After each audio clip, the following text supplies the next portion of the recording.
We started off with a good panel on racial and ethnic differences. The second panel switches over to talk about recent declines in SSDI and SSI applications. The moderator will be Jeff Hemmeter. Jeff is an economist at the Office of Research, Demonstration, and Employment at Social Security Administration. He has a PhD in economics from University of Illinois, Champaign-Urbana. Jeff Hemmeter's research focuses on transition age youth and SSI. So the rules will be the same as before. We have a 1 hour panel. If you want the live captioning, please look at the bottom of your screen and click on the CC. So with that, let me turn over the audio to Jeff Hemmeter. Thank you. Good afternoon or good morning, wherever you might be. It's my pleasure to moderate this panel on the decline in SSDI and SSI applications. We have 3 presentations, and I'll just introduce them, and then we can get started. First up, we'll have Laura Quinby, a senior research economist at the Center for Retirement Research at Boston College. Dr. Quinby is a labor economist focusing on the employment of older workers as well as retirement policy at the state and local levels, including public pensions and state auto IRA initiatives. She'll be presenting her work on what factors explain the drop in disability insurance rolls from 2015 to 2019. Next, we'll have Lila Rabinovich, the Director of Policy and Development at the Center for Economic and Social Research East at USC. She is a qualitative social science analyst with extensive experience of research in both domestic and international contexts. Her expertise centers primarily around health and aging social protection and financial well-being, with a cross-cutting interest in gender and behavior. Her presentation is on a mixed methods study on work-disabled adults who do not apply for Social Security disability benefits. Finally, we'll have Don Carr, an associate professor of sociology and the director of the Claude Pepper Center at Florida State University. Her mission is to identify and leverage factors that bolster older adults' ability to remain healthy and active as long as possible. Dr. Carr's presentation is on racial and ethnic differences in job characteristics and disability retirement.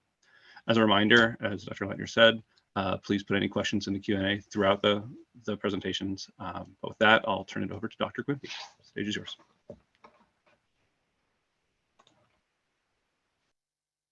Great, thank you. Can everyone see my slides? If you could make them full screen. There you go. Thank you. Yes, great. So first off, thank you very much for inviting me to share my paper with Siyan Liu at the Center for Retirement Research. What factors explain the drop in disability insurance rolls from 2015 to 2019? And of course, the standard disclaimer applies that the views are our own. So as many of you know, I'm sure, in 2015, the number of individuals receiving DI benefits began to decline, reversing a persistent upward trend. And this decline really caught the notice of policymakers and researchers alike, because it really helped contribute to a significant improvement in the DI program's finances. And I should say right off the bat that the DI rolls continue to decline during COVID, but I'm going to focus my analysis on the pre-COVID period. So to understand the structural forces underlying this drop, we start by comparing flows into and out of the DI program. Before 2015, the number of new awardees, DI benefits, always exceeded the number of beneficiaries leaving the program due to reemployment, transition to the retirement program, or death. And the causes of this increase in the program rolls are now well understood, thanks largely to work by Liebman and others. First, policy reforms in the 80s expanded the eligibility criteria for benefits. And then the baby boom generation was aging into these more lenient eligibility criteria. And at the same time, the secular rise in female labor force participation meant that more women were becoming eligible for benefits, and they too were aging into the more lenient eligibility criteria. But in 2015, the number of new awards finally fell below the number of terminations, which implies that the DI roles began to drop overall. Understanding why this occurred requires going back in time a little bit, and first noting an acceleration in terminations that began in the early 2000s.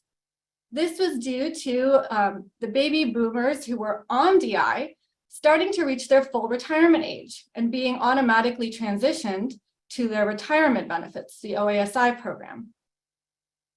At the same time, in 2010, the number of new DI awards began to drop precipitously.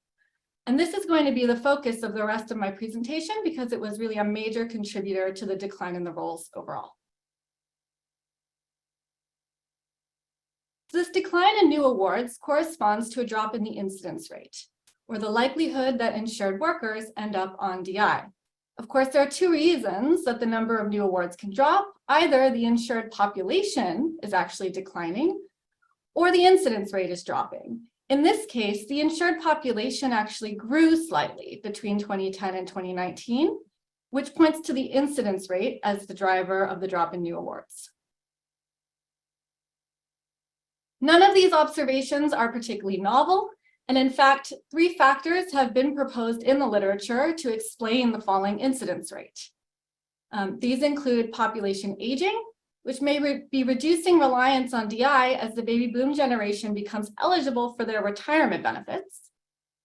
An improving labor market after the Great Recession may have made DI less attractive to workers with some remaining work capacity. And policy changes at the SSA. In this paper, we focus on field office closures and a comprehensive retraining of administrative law judges, which I'll return to. These increased the difficulty of applying for DI and reduced the share of applicants who were accepted. However, a preliminary look at the data rules out population aging as a probable driver. First off, DI application rates are increasing in age, as you can see in the leftmost chart, and they remain high even as workers become eligible for early retirement benefits. At the same time, the insured population was aging, which implies that the average age of DI applicants, plotted in the rightmost chart, increased substantially after 2010. Conversely, however, the business cycle is a good candidate to explain the drop. Analysts have long noted that DI applications and unemployment rate track each other very well. As you can see in this chart here, the red line is the DI application rate over time. The gray line is the unemployment rate, and they really do follow each other over the business cycle. So it seems likely that as unemployment was falling in the aftermath of the Great Recession, that DI applications would have been falling as well. And policy changes also clearly put downward pressure.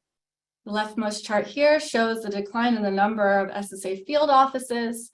SSA closed about 7% of its field offices during the period that we are considering. Field offices are an important source of information and support for prospective applicants. And additionally, at this time, the Social Security Administration undertook a comprehensive retraining of the administrative law judges who adjudicate many of the benefits appeals cases. As you can see in the rightmost chart, while the initial allowance rate for DI benefits held steady over this period, the final allowance rate did drop significantly. Now, at the time we wrote our paper, this retraining of administrative law judges and more generally the policy changes that were going on at SSA at this time were not widely discussed in the academic literature. I recently came across an excellent analysis by Hoynes, Mastis, and Strand, who are in fact looking at just this. And so our paper isn't going to be able to incorporate their much more detailed analysis yet, but we do look forward to thinking about that more in the future. So to formalize the intuition I just described, we estimate the impact of each factor on the incidence rate, starting with population aging. So for this, we use SSA's administrative data to calculate age-specific incidence rates in 2010. We then multiply these age-specific rates by the share of the insured population in each age group in subsequent years. This reweighting procedure shows what the incidence rate would have been had all the factors remained at their 2010 levels. We use regression analysis to find the impact of the business cycle. Specifically, we combine administrative data on DI applications with insured population counts and unemployment rates from the current population survey by state and year. We then use a regression to estimate how a 1 percentage point change in the unemployment rate affects the DI application rate. This is a very standard procedure in the literature, and our results are very consistent with prior studies. The coefficient from this regression is then multiplied by the total decline in unemployment experienced nationally to yield a drop in applications due to falling unemployment. And lastly, this estimated drop in applications is multiplied by an assumed allowance rate to show how falling unemployment affected the DI incidence rate from 2010 to 2019. So the last factor to be analyzed are the policy changes at the SSA, and we approach these in 2 stages. For first field office closures, we rely on previous research by Deshpande and Lee, who show how each closure impacted DI awards in the local area. We simply aggregate across all the closures occurring during our time period, adjusting for the share of the population residing in affected areas. However, as I mentioned a few minutes ago, we lacked clear evidence on the impact of ALJ retraining when we conducted our analysis. So what we decided to do is attribute any remaining difference between the observed incidence rate and the counterfactual rate, that is accounting for all the factors I've just described, to the ALJ retraining policy. However, in a future version, I'm very much looking forward to using the results from Hoynes, Mastis, and Strand to further decompose this residual into the portion directly attributable to ALJ retraining and an unexplained portion. So to get right to the result, as expected, the business cycle and ALJ retraining emerged as the key factors driving down the incidence rate. Population aging put slight upward pressure on the rate of 0.02 percentage points. The business cycle drove it down by 0.14 percentage points, or nearly half of the total drop. Field offices accounted for only a very small portion of the decline, negative 0.01 percentage points. This is because during the period we considered only a very small share of the population were actually affected by the closures. And ALJ retraining, or this residual, accounted for the remaining half of the drop, or 0.13 percentage points.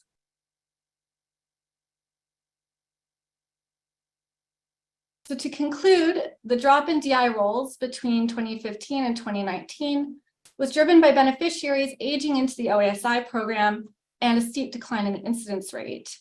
The falling incidence rate was caused by a strong economy and fewer benefit approvals by the ALJs. Looking forward, of course, the trajectory of the program will depend on the impacts of COVID, which we did not study, as well as the structural forces that I've been discussing.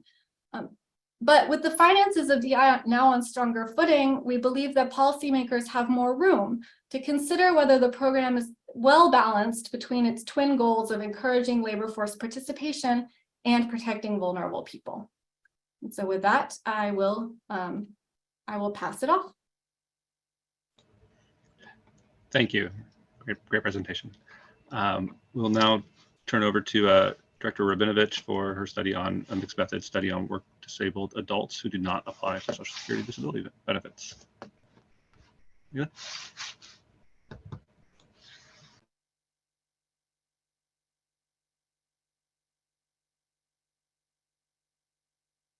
Okay, hi everyone. Can you see my screen?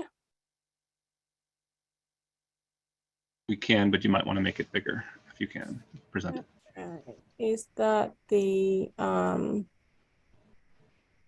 think use the slideshow tab. I am There we go. Okay. Okay, is that better? Yes. Okay, good. All right, well, usual disclaimers. I'm going to be talking about our mixed method study on work-disabled adults who do not apply for Social Security disability benefits. This is work I did with my co-authors, Doerte, Junghaenel, and Tabasa, Ozawa, who are also at the Center for Economic and Social Research. Laura just saved me some time, so I'm not going to talk too much about the decline in applications. I do want to note that our presentation focused mostly on understanding from the individual perspective what might be happening with the participation gap in Social Security disability benefits. So what is happening with adults that may be entitled to disability benefits but are not applying for those benefits. So in particular, we want to understand a little more about how these individuals make decisions about applying for disability benefits, and more specifically, how they make decisions to not apply for these benefits. So what we did in the study's first phase, we tried to get a sense of the makeup of the population of interest, the work-disabled adults who have not applied for disability benefits, and especially how they compare to those that have applied for benefits from Social Security. So we used data from the Understanding America study, which is a nationally representative online panel of more than 10,000 households in the US. And we looked at individuals who had reported being work disabled, reported one or more chronic conditions, had low current income, and were age 64 and under. So we did a group comparison between the work disabled adults who had never applied for benefits and those that had, looking at how they kind of differed broadly in terms of some basic demographic characteristics, cognitive ability, and some perceptions of disability benefits and what it means to be a beneficiary. And in our side-by-side comparisons, our work-disabled adults who had never applied for disability were younger, had more education, higher household income, were more likely to be married, more likely to be white, and more likely to be non-Hispanic. And these all remain true after controlling for age and education, although the result for ethnicity became non-significant. And we also looked at differences by location with rural versus urban and gender, and without the age and education, with and without the age and education control, and they were non-significant. Looking beyond these demographic characteristics, we found that those in the never applied group have better quantitative skills overall after controlling for education and age. And we also found they have a lower perception of stigma surrounding being a disability beneficiary. Only around half of this group perceived any stigma, whereas a much larger proportion of the group that have applied feel this way.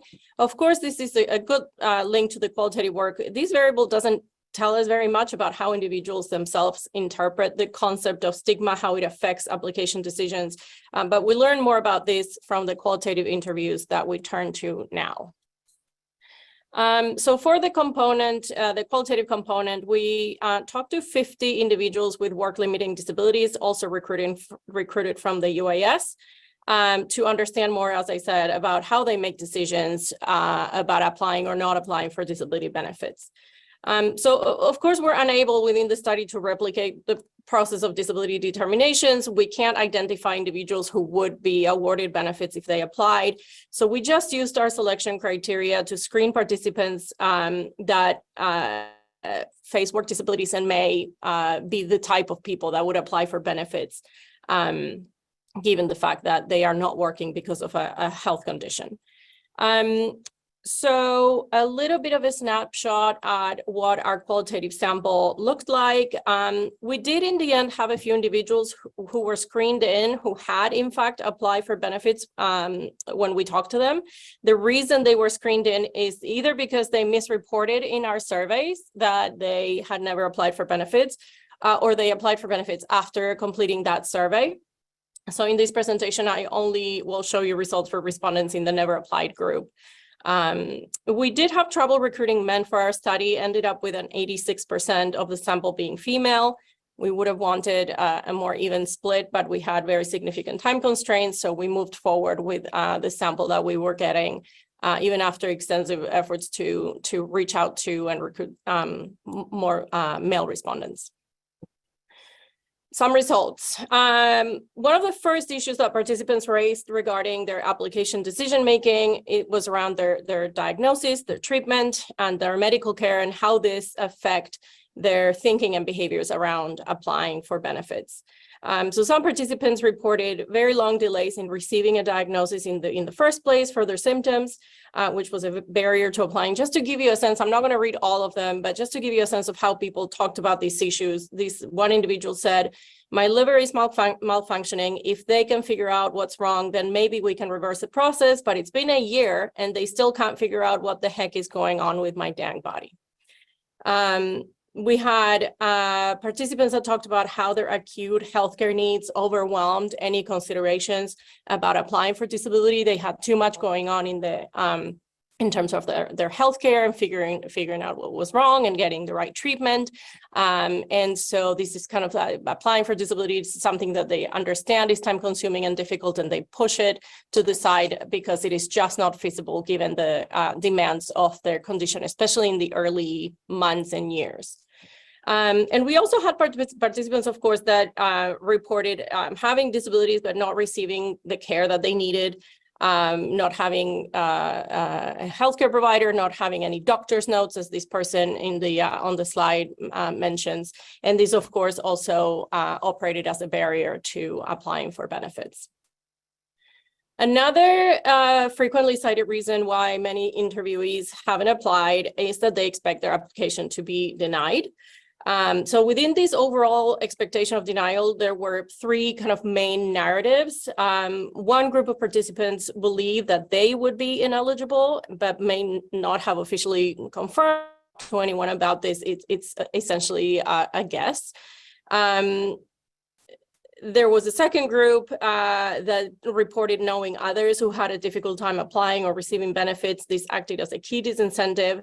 They would know someone that one of the interviewees we talked to said experienced a long and terrible road with their application, and that was not something they were willing to put themselves through. And there was a third group that just believed that Social Security denies everyone, and so it's just not worth it.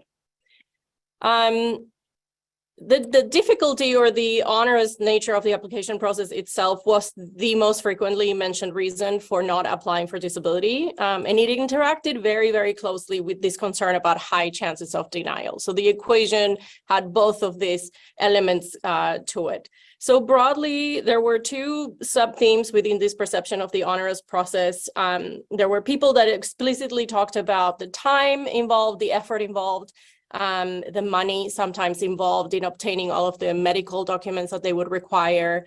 And there was a second group that also talked about the emotional cost of this process, which is, less discussed in the literature perhaps, but it was a very significant barrier to application. So on top of dealing with the time and the effort that it takes to move through the application process, we had interviewees that felt that it is also very emotionally taxing, and they're not prepared to put themselves through that process, that it would adversely affect their health.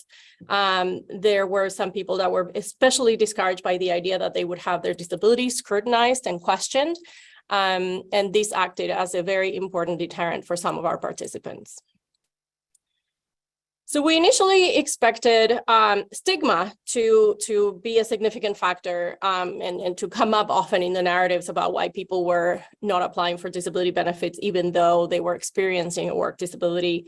Stigma is typically understood as a set of negative beliefs that a society or a group of people have about something. And what we found instead was that participants were much more swayed by how applying for benefits would affect their own self-concept. So this self-concept is made up of references and feelings and ideas that a person has about him or herself. And these are expected to influence how people act. And so we had a lot of participants talk about how applying for disability would feel like quitting or becoming reliant on government, losing agency. One male participant with a qualifying condition said it would be like checking out. And this was stopping several of our participants from taking the steps to apply for disability. Obviously, we know that information can make a difference in program take-up, not just for Social Security, for other benefits as well, and other programs. And in our study, we identified 2 overall information barriers. And the first one is behavioral. It's around whether and when there is an initial impetus for looking for information on benefits and eligibility. And we find this consistently in this study and in others, that people may know about benefits, but that actual information seeking, the steps that one has to take to look things up and figure out how to go about applying for benefits often requires an additional push. So it's not just about knowing that they exist and that you may be eligible, but it's also having an additional impetus, to often external, to taking those steps. But this also sometimes means that individuals will hear something from a third party that leads them to believe that they will not be eligible. And so then they don't make the effort to check that information out from, I don't know, an official source, or to do their own due diligence.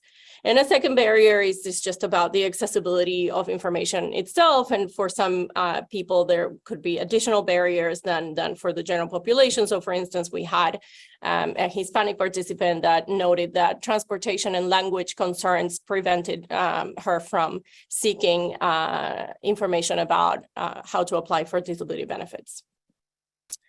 Financial reasons were cited by participants in several ways. Some noted that they knew the benefit amount would not be sufficient to survive on, and so they declined to participate. There were other participants that were concerned about how receiving disability benefits would interact with other assistance or benefits that they were currently receiving or were expecting to receive, and that those interactions would end up acting negatively in their financial security.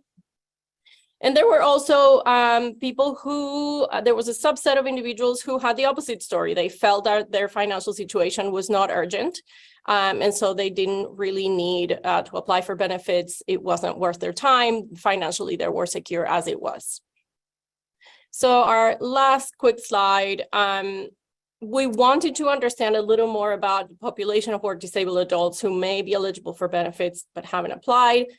It's still work in progress. We don't have a full understanding of all of the possible policy and practice implications of our findings. We have some initial reflections. We'd love to hear feedback.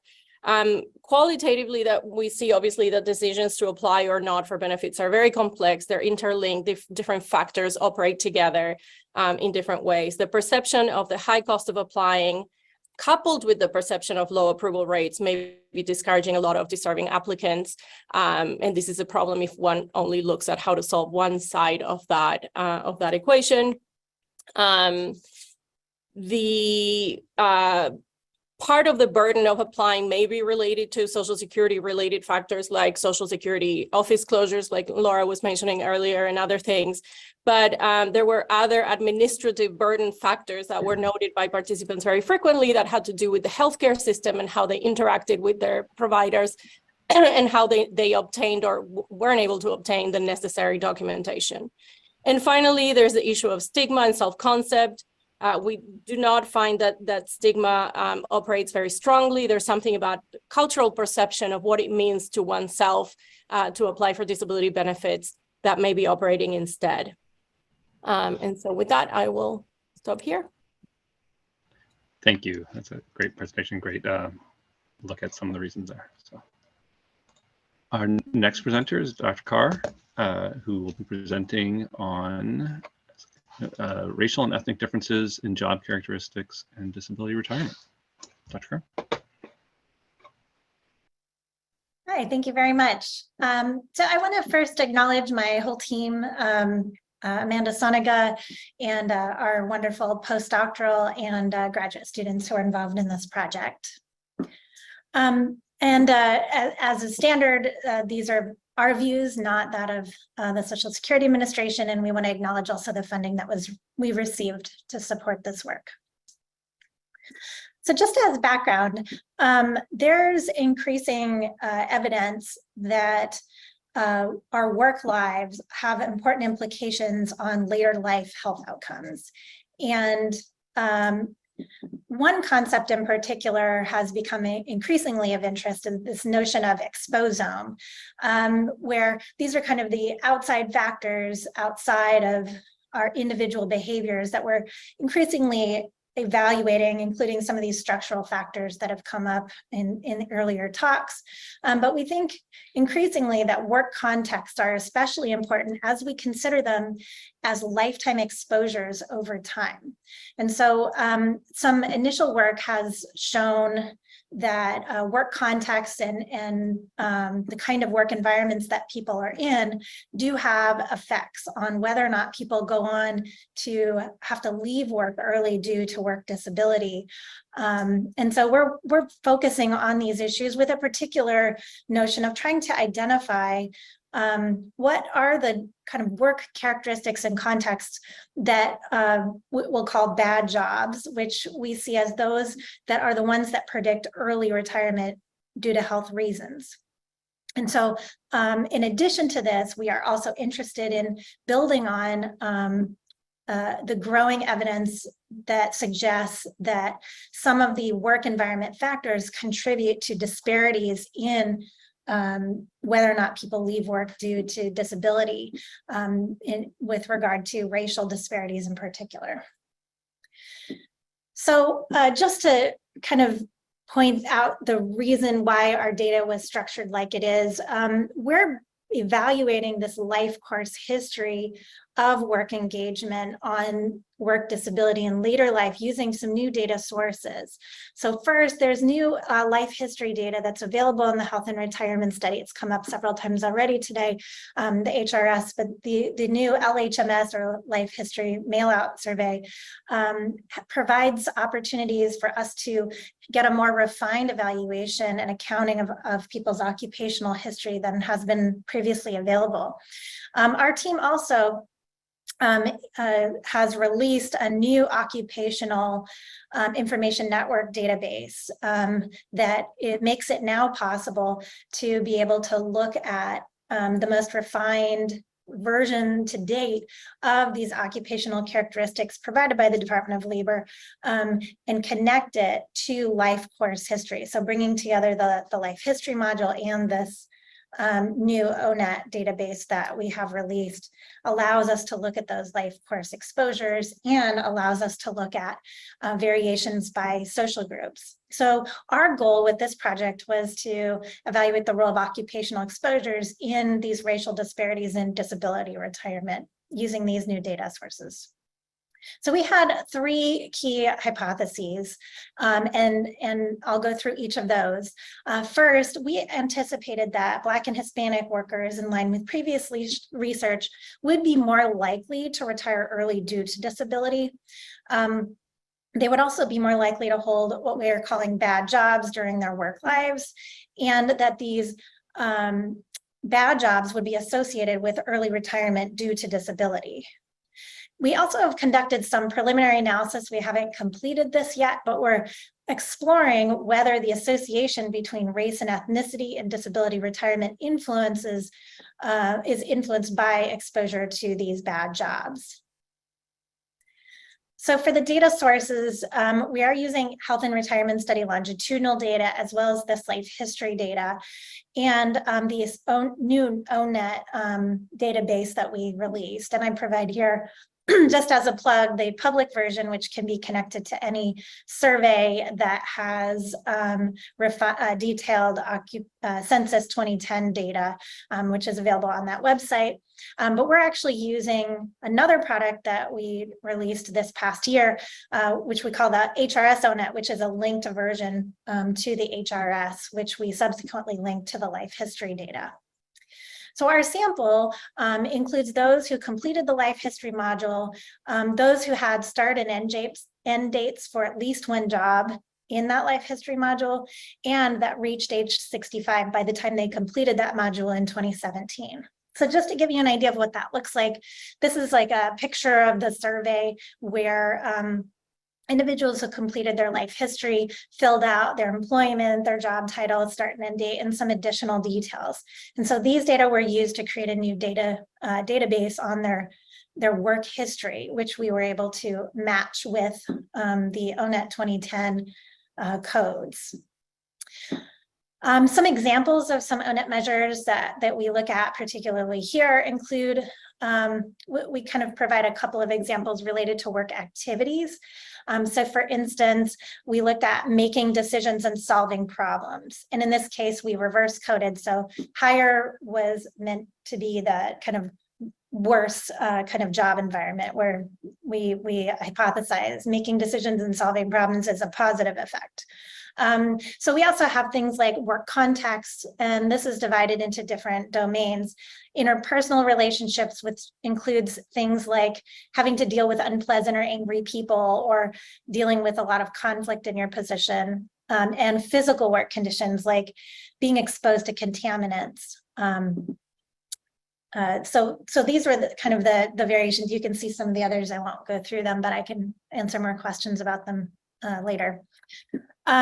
So for this study, we evaluated disability retirement. And as I'm sure many people think about disability retirement, it's not just Social Security disability as has been discussed in some previous studies. In the HRS, we're actually able to capture all those people who left work due to disability, even if they didn't apply for Social Security benefits for their disability. So we actually test 3 different ways of measuring work disability. The first is related to whether or not they report having a health problem that limited their ability to work. We also looked at whether they stopped work because of medical leave and disability. And then if they identified when they reported that they retired, that health was a very important reason for their retirement. So with the work context and work activities variables, we have data on all of their work history, starting from their first job to the last job. And so we average their scores for each of these items. And these scores range from about 1 to 5 for each. And so we have an average over however many years they worked up until age 65. So I won't go into great detail here, but we did conduct a variety of regression models to test our hypotheses. First, looking at race differences, and these are each in association with the hypotheses I described earlier. So first, race differences in early retirement due to disability. Then we evaluated race differences in their lifetime exposure to these job characteristics that we identified as potential for being quote unquote bad jobs. And then we evaluated the association between lifetime exposure to bad jobs and early retirement due to disability. And then finally, in our preliminary analyses, we then looked at the role of lifetime work exposures in the association between racial and ethnic disparities in early retirement due to disability. So in terms of the results, first, what we discovered is with this first hypothesis, this was supported where we saw that Black and Hispanic workers were more likely to retire due to disability. In terms of the second hypothesis, we also saw evidence that Black and Hispanic workers were more likely to hold these anticipated bad jobs. And then in looking at those characteristics of bad jobs, we did find evidence that those jobs in general were associated with early retirement due to disability. And I'm not going into great detail here, but just to be clear, each one of these 3 definitions of disability we looked at, there were some variations, and I'll give you a little bit of a taste of that here in a moment. But overall, these are the main findings that we had. So in terms of this kind of preliminary work we're doing to better understand the role of lifetime exposures and the association between racial and ethnic disparities and early retirement, we do find some sort of preliminary evidence looking at work exposures being potential mediators in this association. So just I'll go into that part just a little bit more here. So to be clear, above and beyond what we identify as racialized pathways into occupations, what we're seeing in these initial results are that bad jobs are a key factor that are leading to the disproportionate early retirement in minoritized workers. And about half of the work measures we looked at do show evidence of reducing the association between race and disability, meaning about half the measures seem to be serving as potential mediators here. to get a little bit more of a look, and I know this is a little bit of a complicated table here, but when we took the top 5 characteristics explaining these disparities for each of our 3 disability measures, there's a lot of overlap and a little bit of variation across these measures. But what you'll see here is these top 5 factors, all across all of them, focus on spending time sitting, spending time bending or twisting the body. And then there's some variation with other factors, a lot of them related to sort of physical exposures, but you'll see at the bottom some additionally related to what we'd call sort of psychosocial factors, like the ability to make decisions, which was reverse coded, so low levels of that. So in terms of next steps, we plan to conduct formal mediation analyses and do some factor analyses to think about if there's potential for an exposure index. Our models for this level of analyses only included workers with no negative work exposure. And we want to include not just the ones who have all levels, but actually kind of look at whether or not these effects are conditional on whether or not they had exposure. So removing those that had 0 scores on these exposures to see whether there's sort of a threshold that we can evaluate. We're also thinking about looking at the role of educational attainment a little more carefully. Right now, we control for educational attainment in our models, but we're interested in exploring whether educational attainment, like college completion status, given a lot of evidence showing that as a sort of a pathway to different occupational lifetime occupational trajectories, to be a potential factor. And then we're also interested in looking at new research studies that focus on patterns over time. So we're interested in looking at people who maybe move in and out of jobs over time to see those effects. Thank you very much. So thank you, and actually all of you, for great presentations.